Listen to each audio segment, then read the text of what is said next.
This tutorial is designed to help you just look at a way to structure a podcast for the text and human experience task that we're doing. It's not imperative that you do it this way, but this might just provide some reassurance to you of a way of doing it that gives you a bit of a structure. So obviously, because this is a discursive text, we are trialing something a bit different. But certainly what you do need to do is have an introduction, a middle, a body, and then a conclusion. That's going to form the basis of how you structure your ideas. And I suppose what you are going to do when you introduce your topic is, set up a framework for the podcast that you're doing. So you need to have some sort of context of who you are. You're going to introduce yourself. You're going to have a program that you're working around. You're going to just sort of make it sound as authentic as you can. And the best thing that you can do to establish that is to go and listen to some podcasts and have a look at how the host of the podcast goes about doing that. Now, there are a number of things that you can do at this point. Now, one of them is looking at who it is that you're actually going to be. Are you going to be an author? You might be the author. You could be the host of a podcast, an up-and-coming podcast series, and you're trying to promote that. You could be an expert in the field of fiction. You might be an academic. So there are lots of different roles that you can play. You just got to pick one and think about that and cast yourself in that role. It's not necessary for you in your introduction to introduce the text that you're going to talk about. That can come later in this type of podcast. So let's have a look. So in your introduction, what you're going to do is begin with a broad discussion. You're going to talk about the role of fiction in providing a lens for us to explore the human experience. It's a means by which we can reflect on our own circumstances and apply the ideas that are being presented in the novel or the film or whatever the text is, apply that to our own personal experience. And of course, that personal experience can be an individual, can be your own individual experience, or it might be of a collective. So I think it's probably a good idea to pick one way in, one idea, one sort of concept or lens by which you're going to approach the podcast and the content of your talk, and use that to build a structure for you then to talk about the text that you're going to explore. So there are different ways to make your introduction interesting, but like obviously as this is a creative task, you want a hook, you want some way of drawing the listener in, because I imagine with podcasts that people are going to listen to the first 30 seconds or a minute, and if it's not up to scratch, if it's not attractive or appealing to them, they're going to cut and run and go and find another podcast because there are thousands out there. So something that you could do is present an anecdote. And so if I just skip over here, one thing that you could look at is something like the story of Marcus Zusak, who's had such success with The Book Thief, but then it took him 13 years to come to the point of being able to publish Bridge of Clay, the next novel that he has produced. And so the article is, goes into detail how he basically failed and failed and failed for long periods of time, and his publishing company gave him 4 years to produce the book, and then they extended it, and he extended again, and he was having a lot of trouble putting pen to paper and making it work. He had, I think, 4 or 5 characters, and he wrote from one character's perspective, and then he tried from another, and then another, and another, and so here we've got his own experience in writing, and he had to have gritty determination and perseverance to get to that point of success. So that might be an interesting anecdote that you can use as a means of developing your own sort of thesis concept to talk about. No, we don't want to present from the beginning. Hopefully it just goes straight to there. That's terrific. Okay, so you might find a quote from elsewhere. I've been looking at the quote from 20,000 Leagues Under the Sea by Jules Verne, and a quote that sort of fits nicely with Past the Shallows is, "The sea does not belong to tyrants." So we could look at you might be talking about the volatility of the landscape or the unpredictability of it, but you might be talking about this rise of a character who has good morals and is determined and who will persevere and who will struggle and move beyond the experience that he or she's having, just like Miles.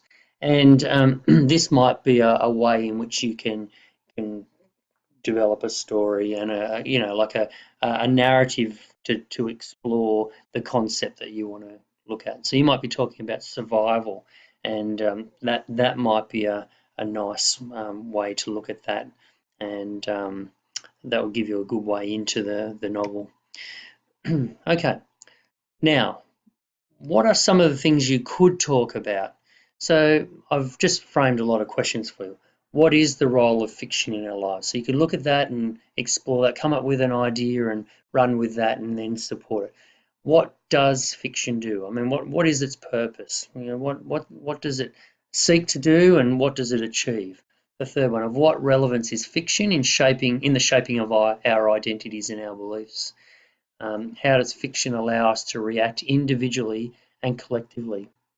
How does fiction create discourse? Well, how does one story contribute to a conversation about an idea or an aspect of our identity?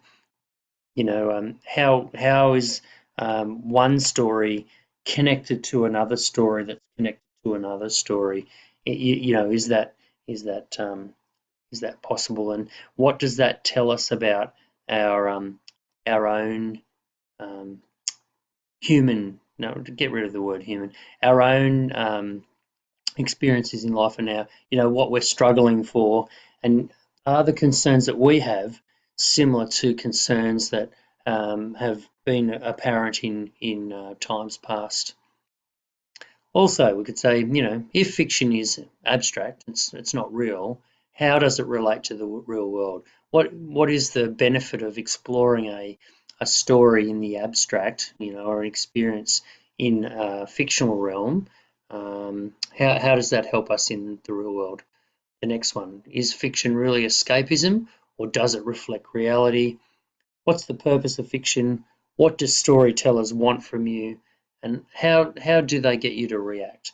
What is it that they are setting out to achieve, and what do they want from you?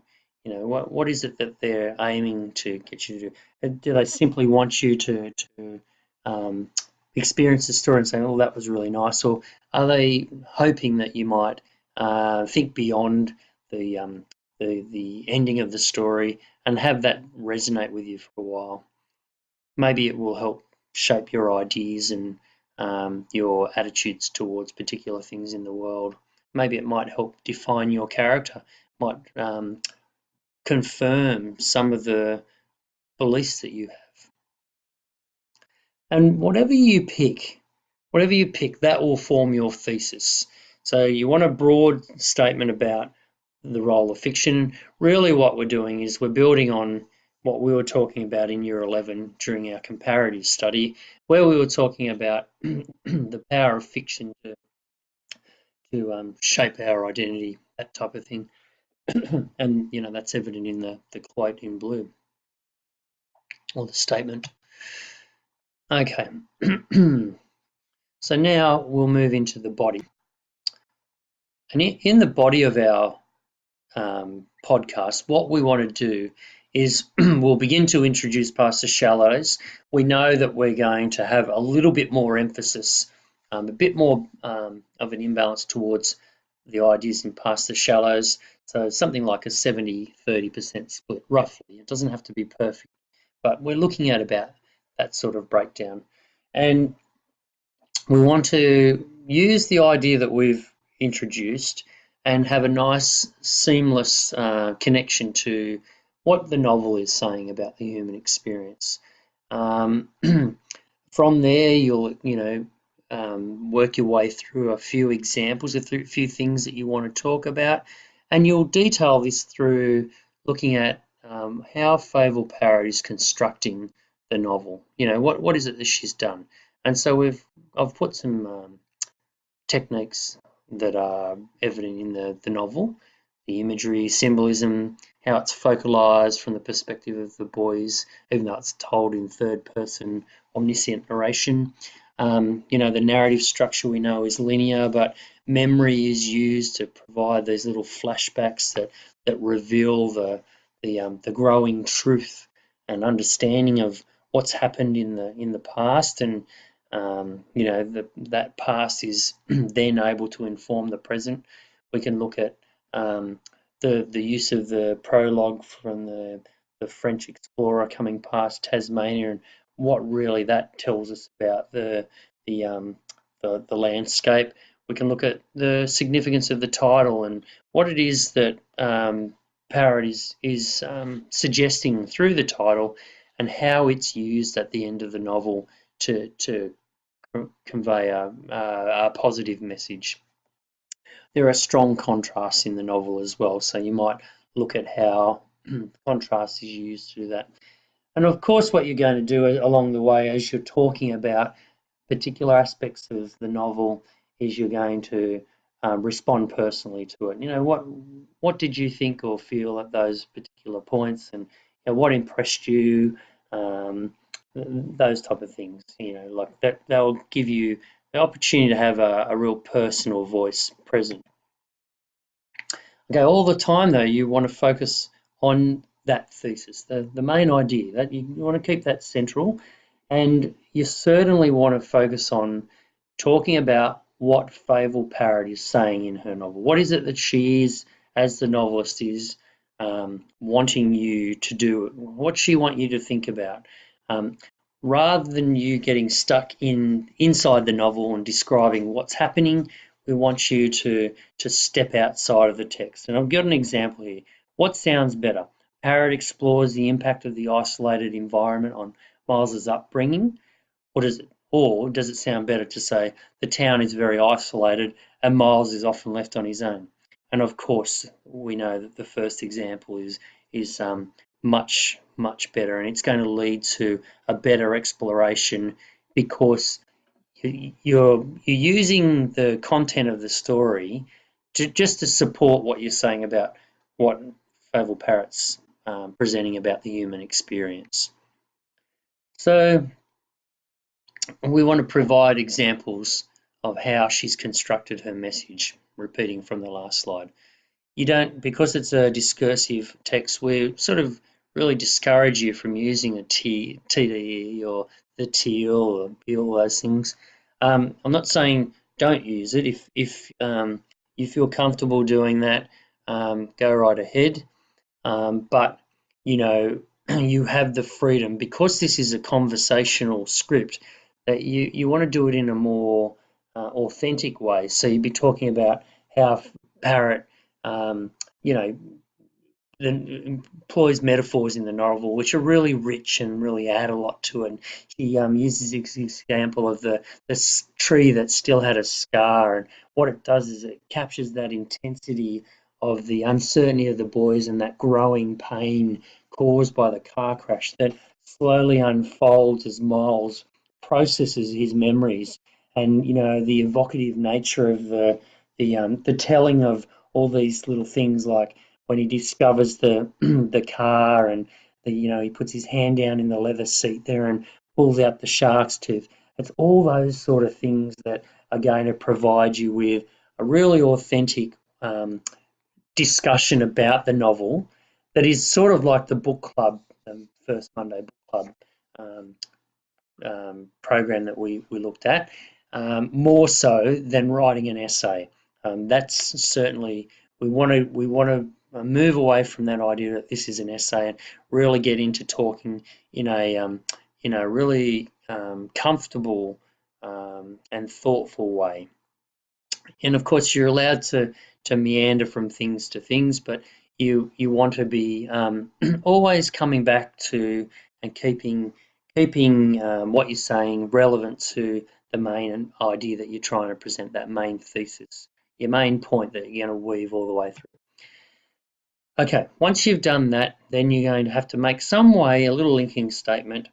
And there are many ways beyond the similar to or in contrast to past the shallows related texts.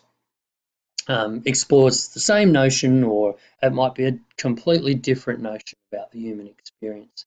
But then you're saying, if you're using that fiction as your lens and saying fiction allows us to challenge our thoughts and beliefs, or it helps us shape our identity, or this idea of survival. The related text can certainly be completely different to your core text. You don't have to have them mirroring each other.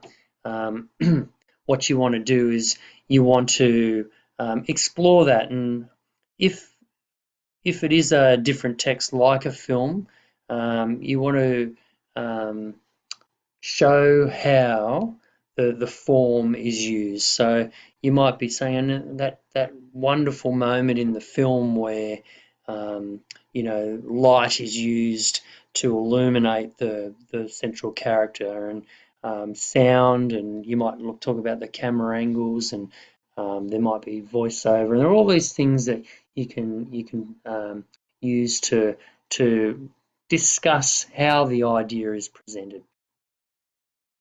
Then finally, what you're going to do is you're going to have some way of rounding off and wrapping up your discussion. So an easy way to do that is to come back to and restate in a different way this idea of what your thesis is, and this idea of how fiction is a really great means of allowing us to reflect on our own existence or our own experience. You want to draw that together, and whilst you're doing that, you want to have a sensible way of concluding your podcast. You want the audience and you want the market to know that you are wrapping it up, that you've finished talking. Okay, that you just don't leave us hanging, that there is a sensible conclusion to your podcast. And one way of many would be to talk about, what is going to be on next week's podcast. And then my final point is that you don't need to come to any hard and fast conclusions. If you've been talking about different sides of the story, like your related text has a contrast, or it argues the opposite of what the core text does, you don't need to come to a point where you say, well, I think Fable Parrot got it right. You can just you can be more general about it, but certainly it doesn't matter if you do as